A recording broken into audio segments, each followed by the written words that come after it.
민성 씨는 긴급하게 퇴마를 요청했다. 긴 머리를 한 처녀 귀신이 집요하게 따라다니며 괴롭힌다는 민성 씨.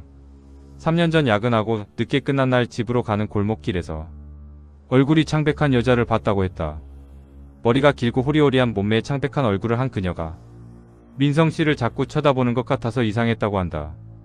한눈에 봐도 예쁜 얼굴을 한 그녀가 민성 씨를 보고 웃기까지 해서 민성 씨도 살짝 설렜다.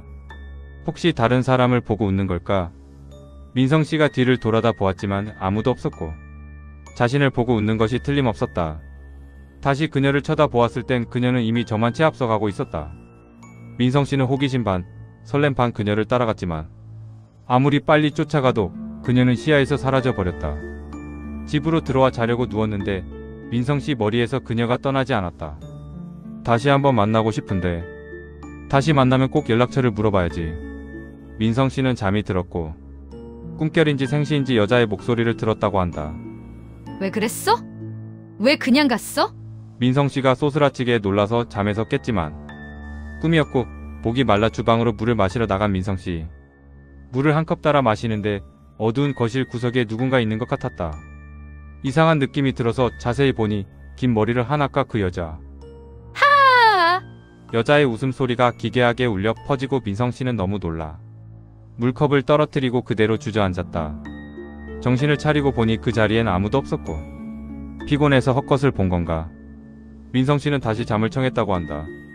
이후 여자를 다시 만나지도 못했고 여자 귀신이 있는 것 같은 느낌도 없었다고 했다.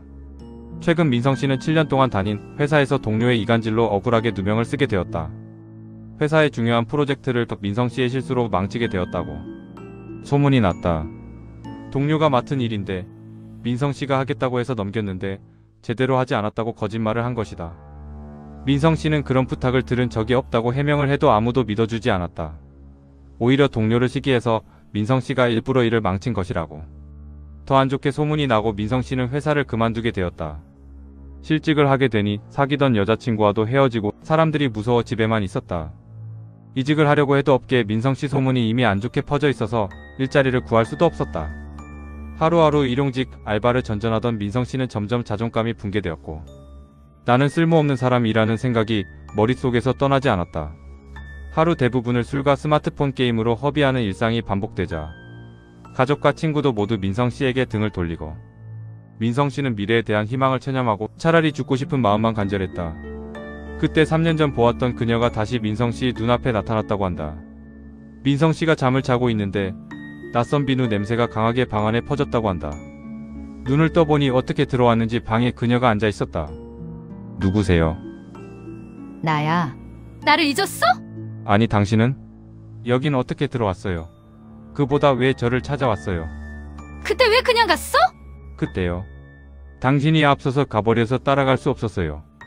아니 그때 말고 더 옛날에. 기억 안 나? 민성 씨는 도무지 그녀가 무슨 말을 하는지 전혀 기억이 안 났다는데 갑자기 여자가 귀신으로 변하며 민성 씨의 몸을 칭칭 감고는 목을 조르기 시작했다. 이제 내가 너를 놓지 않을 거야. 나랑 같이 가자. 하. 민성 씨는 정말 숨이 막혀 죽을 것 같은 극심한 공포를 느꼈다.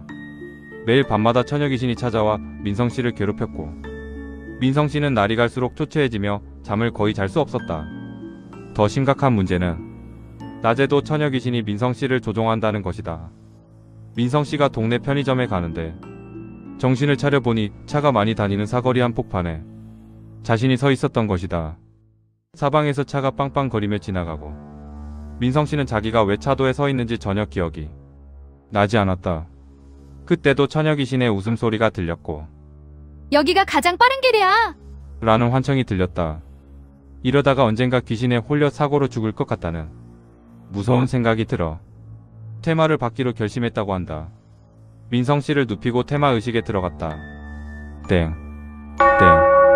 법사가 자정을 울려 민성 씨 안에 있는 빙의령을 깨웠다. 법사는 처녀 귀신이 안 좋은 일을 당해 죽은 여자라고 했다. 흰머리 여자 귀신 너는 왜 민성이 몸에 들어왔어? 민성 씨의 몸에 완전히 처녀 귀신이 실려서 말을 했다. 민성 씨의 얼굴이 분노에 가득 찬 표정으로 변하고 말투도 여자처럼 변했다.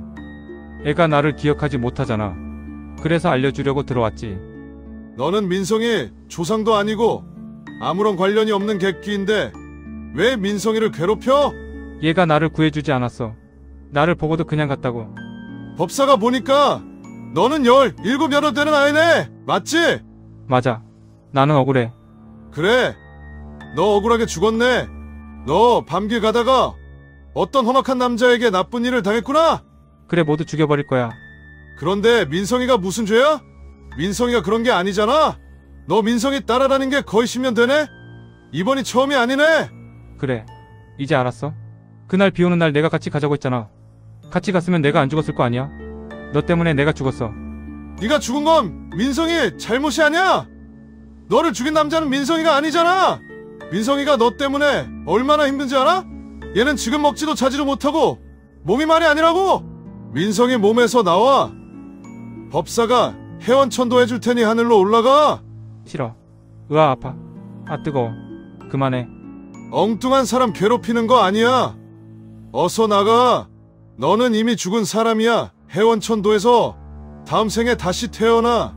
으아, 뜨거워. 나가. 안 나가? 알았어. 나갈게. 으아, 나간다고. 다시 들어와? 안 들어와? 안 들어올게. 안 들어온다고. 그렇게 처녀 귀신은 민성씨 몸에서 나갔다. 좌정. 법사가 민성씨의 기문을 닫아주고 자기 의식이 돌아온 민성씨에게 말했다. 3년 전에 처음 본 것 같다고 했지만 이 처녀 귀신은 10년 전 민성 씨를 본 적이 있어요. 비 오는 날 같이 가 달라고 했단데 혹시 그 사건 그 여학생인가? 그날 이 여자는 어떤 남자에게 몹쓸 짓을 당하고 죽었어. 민성씨가 기억이 난다고 했다. 10년 전 당시 고등학생이었던 민성씨가 어느 비 오는 날 버스 정류장에서 비를 피하고 있었다고 한다. 웬 여학생이 다가오더니 자기 우산을 씌워주며 같이 쓰고 가자고 했다. 민성씨는 처음 보는 여학생이 말을 거니까 부끄러워서 괜찮다고 하며 가방으로 머리 위를 받치고 빗속으로 그냥 뛰어갔다.